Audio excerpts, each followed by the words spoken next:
জীবনে শয়তানের ধোকায় পড়ে কত অপরাধ করেছি, আজকে থেকে আর অন্যায় করব না।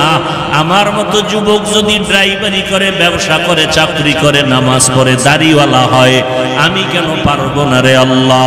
শয়তানের ধোকায় পড়ে আমি লাইনের বাহিরে চলে গেলাম, আজকে থেকে আর নামাজ ছাড়বো না, বেপরদায় চলবো না, আজকে থেকে আর কখনো নবীর তরিকার বাহিরে চলবো না, নবীর তরিকা নিয়ে চলবো, মা বাবার খেদমত করে দোয়া নিয়ে চলবো, ওলামায়ে আহলে হকের পরামর্শ নিয়ে চলবো।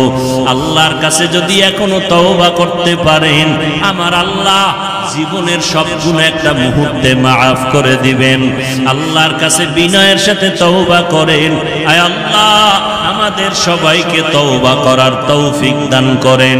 তওবার উপরে মজবুত হইয়া জীবনটা কাটাইয়া আল্লাহর সান্নিধ্য অর্জনে ওলামায়ে কেরামের পরামর্শ নিয়া নবীর তরিকায় চলার তৌফিক দান করেন।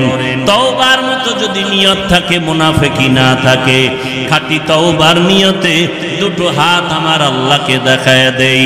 আয় আল্লাহ হাতগুলো কবুল করে নেন, তওবা কবুল করে নেন, তওবার উপরে মজবুত হইয়া চলার তৌফিক দান করেন। আমিন।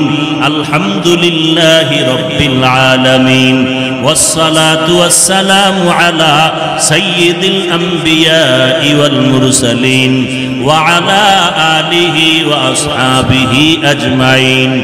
ইয়া আরহামার রাহিমিন, ইয়া আরহামার রাহিমিন, ইয়া আরহামার রাহিমিন। রব্বিরহামহুমা কামা রাব্বায়া